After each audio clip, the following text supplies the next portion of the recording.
মিষ্টি চেহারার এই শান্তশিষ্ট মেয়েটিকেই হঠাৎ দেখা গেল একের পর এক মানুষকে খুব ভয়ানকভাবে নির্যাতন করতে। কারো দাঁত টেনে ছিঁড়ে ফেলছে, কারো চোখ উপড়ে নিচ্ছে। আর এই লোকটির তো বিশেষ অঙ্গটি কেটে ফেলে মেয়েটি। কিন্তু কেন কেন এমন মিষ্টি একটি মেয়ে এতটা ভয়ঙ্কর হয়ে উঠেছে? কেন মেয়েটি এই মানুষগুলোকে এমন ভয়ানকভাবে নির্যাতন করছে? মেয়েটি কি সাইকো কিলার, নাকি তার সাথে এমন কিছু ঘটেছিল যা তাকে এমন নিষ্ঠুর দানবে পরিণত করেছে?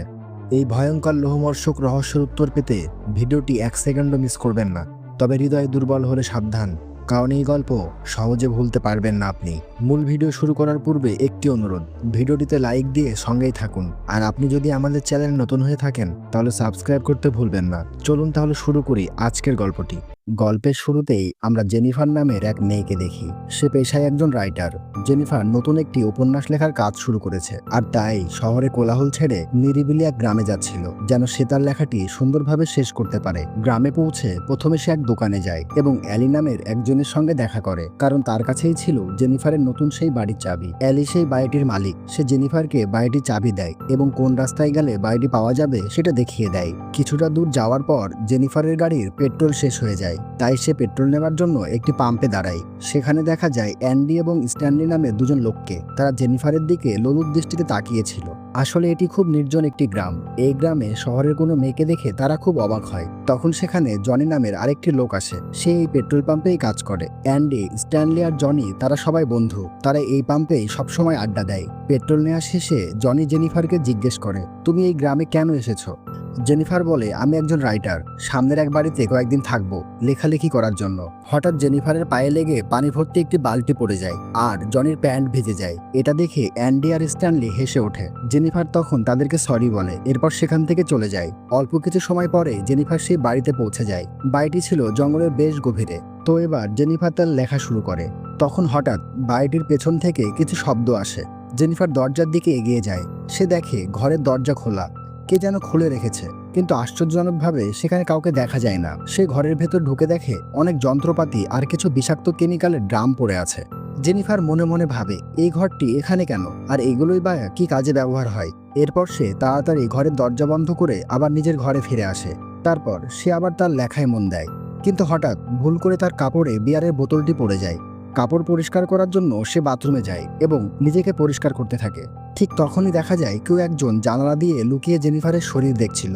জেনিফার পেছন ফিরে তাকাতেই অজানা সে লোকটি পালিয়ে যায়। পরদিন সকালে জেনিফার জগিং করতে বের হয়। হাঁটতে হাঁটতে সে জঙ্গলের আরো গভীরে চলে যায়। সেখানে সে একটি পুরনো কাঠের ঘর দেখতে পায়। জেনিফার অবাক হয়, জঙ্গলের এত গভীরে এই ঘরটা কার, আর এই নির্জন বাড়িতে কে থাকতে পারে? সে তখনও বুঝতে পারেনি সামনে তার জন্য কি বিভীষিকা অপেক্ষা করছে। জেনিফার এক পা দুপা করে ঘরের ভেতরে প্রবেশ করে, কিন্তু ঘরটা ছিল একেবারেই ফাঁকা এবং ভেতরে কেউ ছিল না। এরপর সে আবার নিজের বাড়িতে ফিরে আসে। তারপর ওয়াশরুমে যায় নিজেকে ফ্রেশ করতে। তখন সে দেখতে পায় বাথরুমের পানির লাইন চুইয়ে পড়ছে। সে সঙ্গে সঙ্গে বাড়ির মালিক অ্যালিকে ফোন করে এবং সেটি দ্রুত ঠিক করতে বলে। এই অনাকাঙ্ক্ষিত ঘটনায় জেনিফার বেশ বিরক্ত হয়। হঠাৎ তার ফোনটি হাত ফসকে পড়ে যায় একেবারে কমোডে। ফোনটি খারাপ হয়ে যায়। এরপর সে বাড়িতে ম্যাথিউ নামের একটি ছেলে আসে। সে পানির লাইন ঠিক করতে এসেছে। ম্যাথিউ খুব সহজ সরল এবং বোকা টাইপের ছেলে। সে খুব দ্রুত পানির লাইনটি ঠিক করে ফেলে। এতে জেনিফার খুশি হয়ে ম্যাথিউর গালে চুমু খেয়ে ধন্যবাদ জানায়। কিন্তু ম্যাথিউ এতটাই বোকা ধরনের ছেলে ছিল, সে লজ্জা পেয়ে ঘর থেকে বেরিয়ে যায়। সন্ধ্যায় ম্যাথিউ তার 3 বন্ধু জনি, স্ট্যানলি আর অ্যান্ডির সঙ্গে মাছ ধরতে যায়। সেখানে সে বলে, শহরের এক মেয়ে আমাকে চুমু খেয়েছে। এটা শুনে জনির খুব খারাপ লাগে এবং বলে, এটা হতে পারে না, তোর মতো গাধা ছেলেকে সেই মেয়ে চুমু কেন খাবে? তখন স্ট্যানলি তাদেরকে জেনিফারের একটি ভিডিও দেখায়। গতরাতে যে জানালা দিয়ে জেনিফারকে লুকিয়ে দেখছিল সে ছিল স্ট্যানলি নিজেই। জেনিফারকে অল্প পোশাকে দেখে জনির মনে নোংরা ইচ্ছা জাগে। সে তার বন্ধুদের সঙ্গে জেনিফারকে নিয়ে বাজে কথা বলতে শুরু করে। এরপর জনি বলে, চল সবাই আজ রাতেই আমরা মেয়েটাকে শিকার করি। রাতে যখন জেনিফার ঘুমাচ্ছিল তখন হঠাৎ দরজার বাইরে থেকে কিছু শব্দ আসে। জেনিফার গিয়ে দেখে একটি মরা পাখি পড়ে আছে। এটা দেখে সে খুব ভয় পেয়ে যায়। এরপর সে রুমে ফিরে এসে দেখে তার ল্যাপটপে অচেনা 3 জন লোকের ছবি তোলা আছে। এ দৃশ্য দেখে জেনিফার ভয়ে থরথর করে কাঁপতে থাকে। সে ভাবে, এই লোকগুলো কারা, এরা আমার রুমে এলো কিভাবে? ঠিক তখনই ওই 3 জন রুমে এসে জেনিফারকে ঘিরে ফেলে। জেনিফার বলে, তোমরা কারা আর এখানে কেন এসেছো? তারা জবাব না দিয়ে নোংরা অঙ্গভঙ্গি করতে থাকে। তাদেরকে ভয় দেখাতে জেনিফার বলে, আমার বয়ফ্রেন্ড কিছুক্ষণের মধ্যে এখানে আসছে, তোমরা এখান থেকে চলে যাও। জনি বলে, আমি জানি তোমার কোনো বয়ফ্রেন্ড নেই, তুমি তো ম্যাথিউকে চুমু খেয়েছিলে তাই না? ঠিক তখনই ম্যাথিউ সেখানে এসে উপস্থিত হয়। জেনিফার বলে, আমি তো শুধু তাকে ধন্যবাদ জানাতে চুমু খেয়েছিলাম, এটা কি দোষের কিছু? জনি বলে, আমি শহরের মেয়েদেরকে ভালো করে চিনি, তারা কি চায় সেটা আমি জানি। তারপর জনি একটি বিয়ারের বোতল জেনিফারকে দেয় এবং বলে, তুমি যদি বোতলের সব বিয়ার খেতে পারো তাহলে আমরা এখান থেকে চলে যাব। কোনো উপায় না থাকায় জেনিফার সেটা খেয়ে ফেলে, কিন্তু তারা যায় না, বরং শুরু হয় ভয়ঙ্কর নির্যাতন। জনি একটি ব্যাট জেনিফারের মুখে লাগায় এবং বলে, তোমার দাঁত দেখাও। জেনিফার দাঁত দেখালে জনি তা ধরে টানাটানি করে। এরপর একটি বন্দুক বের করে বলে, এই বন্দুকটায় চুমু খাও, ভাবো আমি তোমার বয়ফ্রেন্ড। সে জোর করে বন্দুকটিতে চুমু খাওয়ায় এবং মুখে ঢুকিয়ে নাড়াতে থাকে। এরকম বিশ্রীভাবে তারা জেনিফারকে টর্চার করতে থাকে। এসব দেখে ম্যাথিউয়ের খুব খারাপ লাগে, সে মুখ ফিরিয়ে নেয়। এবার অ্যান্ডি জেনিফারের মুখে একটি বোতল ঢোকাতে চায়, কিন্তু জেনিফার ধাক্কা মেরে তাকে ফেলে দেয়। তারপর ব্যাগ থেকে একটি স্প্রে বের করে তাদের চোখে মেরে পালিয়ে যায়। এইভাবে দৌড়াতে দৌড়াতে সকাল হয়ে যায়। হঠাৎ জঙ্গলের মাঝে সে দুজন ব্যক্তিকে দেখতে পায়। একজন হলো বাড়ির মালিক অ্যালি, অপরজন বনের এক পুলিশ অফিসার। জেনিফার যেন প্রাণ ফিরে পায়, সে তাদেরকে সবকিছু খুলে বলে। সব শুনে পুলিশ অফিসার বলে, আমি এখানকার শেরিফ, তুমি ভয় করো না, আমি ওই বদমাশগুলোকে দেখছি। তারপর শেরিফ অ্যালিকে চলে যেতে বলে এবং জেনিফারকে নিয়ে সে বাড়িতে আবার ফিরে আসে। কিন্তু জেনিফার তখনও বুঝে উঠতে পারেনি এখন যা ঘটতে চলেছে তা গত রাতের চেয়েও ভয়ানক। শেরিফ তদন্ত করতে গিয়ে কিছু খুঁজে পায় না, শুধু জেনিফারকে খাওয়ানো সে বিয়ারের বোতলটি দেখতে পায়। তা দেখে শেরিফ বলে, তুমি মদ খেয়ে এসব উল্টাপাল্টা কথা বলছো তাই না? জেনিফার বলে, আমি ঠিক বলছি। কিন্তু শেরিফ তার কোনো কথাই বিশ্বাস করে না, উল্টো বিভিন্ন অজুহাতে জেনিফারের শরীরে হাত দিতে শুরু করে। ঠিক তখনই সেই চারজন ছেলে সেখানে এসে উপস্থিত হয়। এটা দেখে জেনিফার বুঝে যায় শেরিফও তাদের সঙ্গে মিলে আছে। এরপর শেরিফ জেনিফারের সঙ্গে খারাপ আচরণ শুরু করে এবং বলে, এবার তোমার সঙ্গে খুব খারাপ কিছু হবে। জনি জেনিফারকে শক্ত করে ধরে ফেলে আর ম্যাথিউকে তার কাপড় খুলতে বলে।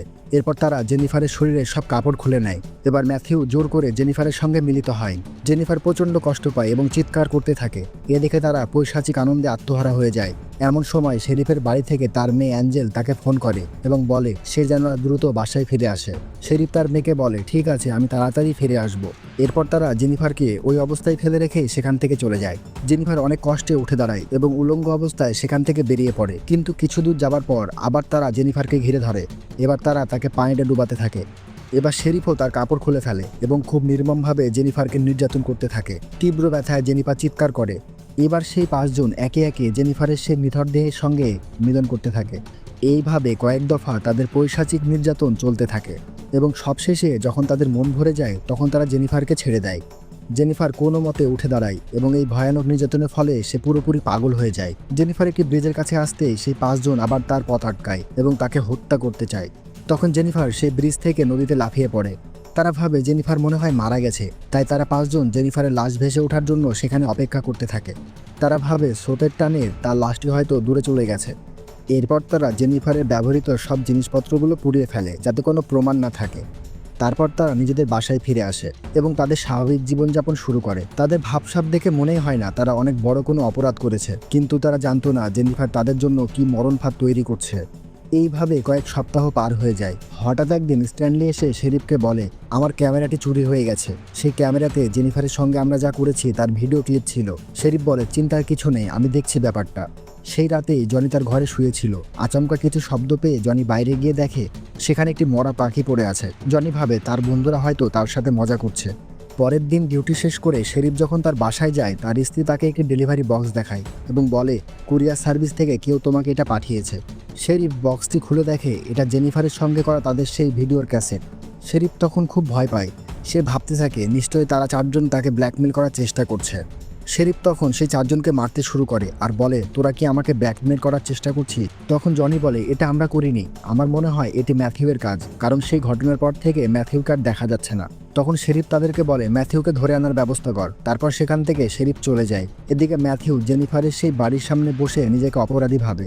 ম্যাথিউ মনে মনে ভাবে তার কারণেই জেনিফার মারা গেছে। হঠাৎ সে জেনিফারের কণ্ঠ শুনে বাড়িতে ঢুকে দেখে জেনিফার একটি সোফায় বসে আছে। তখন জেনিফার তাকে ডেকে বলে, আমি জানি তুমি খুব ভালো ছেলে, এখানে তোমার কোনো দোষ নেই। ম্যাথিউ তখন জেনিফারের কাছে মাফ চায় আর বলে, আমি ইচ্ছা করে তোমার সঙ্গে এমন করিনি। আচমকা জেনিফার ম্যাথিউয়ের গলায় একটি রশি দিয়ে শক্ত করে বেঁধে ফেলে। এতে ম্যাথিউ অচেতন হয়ে যায়। অন্যদিকে স্ট্যানলি এবং অ্যান্ডি ম্যাথিউকে খুঁজতে খুঁজতে একটি কবরস্থানের দিকে যায়। হঠাৎ জেনিফার স্ট্যানলির সামনে এসে দাঁড়ায়। জেনিফারকে মারার জন্য স্ট্যানলি এগিয়ে যেতেই তার পায়ে একটি লোহার ফাঁদে আটকে যায়। সেই ফাঁদটি জেনিফার নিজেই পেতে রেখেছিল। স্ট্যানলি চিৎকার করে অ্যান্ডিকে ডাকা শুরু করে। এই সুযোগে জেনিফার পেছন থেকে অ্যান্ডির মাথায় আঘাত করে, যার ফলে সে অচেতন হয়ে যায়। তারপর জেনিফার অ্যান্ডিকে একটি টবে বেঁধে ফেলে। এরপর পানি দিয়ে সেই টব ভর্তি করে তাতে বিষাক্ত অ্যাসিড ঢেলে দেয়। অ্যান্ডি জেনিফারের কাছে ক্ষমা চাইতে থাকে। তখন জেনিফার বলে, আমিও তোদের কাছে ক্ষমা চেয়েছিলাম, তোরা কি শুনেছিলি? এই বলে জেনিফার অ্যান্ডির মুখ সেই টবের পানিতে ডুবিয়ে দেয়। মুহূর্তের মধ্যে অ্যান্ডির মুখ অ্যাসিডে পুরো ঝলসে যায়। এরপর জেনিফার সেই কবরস্থানে এসে স্ট্যানলিকে একটি গাছের শিকড়ের সঙ্গে বেঁধে রাখে। তারপর তার চোখের পাতা ফিশিং হুক দিয়ে আটকে দেয় এবং একটি মাছের পেট কেটে তার মাংস স্ট্যানলির মুখমণ্ডলে লেপটে দেয়। মাছের গন্ধ পেয়ে পাখিরা স্ট্যানলির মুখে বসে ঠোকর মারতে থাকে। এইভাবে পাখিরা স্ট্যানলির চোখ উপরে খেয়ে ফেলে। এরপর জেনিফার সেই পেট্রোল পাম্পে যায় এবং জনির জন্য অন্যরকম এক ফাঁদ পাতে। জেনিফার খুব আকর্ষণীয় ভঙ্গিতে দাঁড়িয়ে থাকে। জনি তার কাছে আসতে জেনিফার একটি ব্যাট দিয়ে তার মাথায় আঘাত করে। এরপর জনি চোখ খুলতেই দেখে তার শরীরে একটিও কাপড় নেই আর হাত পা বাঁধা এবং তার সামনে জেনিফার দাঁড়িয়ে আছে। জেনিফার বলে, তুমি কি তৈরি? কারণ আমি এখন তোমার সাথে একটি গেম খেলতে যাচ্ছি। তারপর ধীরে ধীরে জেনিফার জনির সব দাঁতগুলো উপরে ফেলতে থাকে। অসহ্য যন্ত্রণায় জনি কাতরাতে শুরু করে। এরপর জেনিফার যা করে তা ছিল আরো ভয়ানক। জেনিফার তার গোপনাঙ্গ কেটে নিয়ে জনির মুখে ঢুকিয়ে দেয়। অতিরিক্ত রক্তক্ষরণে ধীরে ধীরে জনি মারা যায়। এবার দেখা যায় শেরিফ তার কাজে খুব ব্যস্ত আছে। এমন সময় তার স্ত্রী শেরিফকে ফোন করে বলে তার মেয়ে অ্যাঞ্জেলের এক শিক্ষিকা এসেছে এবং সে তাকে পার্কে নিয়ে যাচ্ছে। ওই শিক্ষিকা অন্য কেউ ছিল না, সে ছিল জেনিফার নিজেই। শেরিফ জেনিফারের নাম শুনে হতবাক হয়ে যায়। শেরিফ দ্রুত তার বাসায় ফিরে আসে এবং বলে, আমার মেয়ে কোথায়? তার স্ত্রী বলে তার শিক্ষিকা অ্যাঞ্জেলকে পার্কে নিয়ে গেছে। শেরিফ তখন দ্রুত গাড়ি নিয়ে পার্কে গিয়ে দেখে সেখানে কেউ নেই। হঠাৎ গাড়ির পেছন থেকে এসে জেনিফার শেরিফকে আঘাত করে এবং তাকে নিয়ে চলে যায়। শেরিফ চোখ খুলে নিজেকে বাঁধা অবস্থায় পায়। জেনিফার শেরিফের পেছনে একটি শটগান দিয়ে আঘাত করতে থাকে, ঠিক যেমনটি শেরিফ জেনিফারের সঙ্গে করেছিল। শেরিফ কান্নায় ভেঙে পড়ে আর বলে, আমার ভুল হয়েছে, আমাকে মাফ করে দাও। শেরিফের এই অসহায় আর্তনাদ দেখে জেনিফার যেন কিছুটা শান্তি ফিরে পায়। জেনিফার বলে, তুই আমার সাথে যা করেছিলি আমি ঠিক তেমনটাই তোর সাথে করব। তারপর জেনিফার শটগানের ট্রিগারে একটি দড়ি বেঁধে দেয়। অপর প্রান্তের দড়িটা সে ম্যাথিউর হাতে বেঁধে দেয়।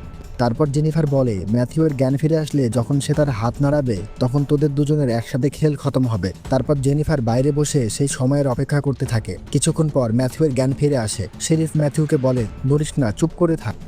কিন্তু ম্যাথিউ নিজেকে সামলাতে না পেরে হাত নাড়িয়ে ফেলা মাত্রই শটগানের গুলি দুজনকে আঘাত করে এবং মৃত্যু তাদের ছুঁয়ে যায়। সবশেষে আমরা দেখি জেনিফার তার প্রতিশোধ খুব কঠোরভাবে সম্পূর্ণ করে।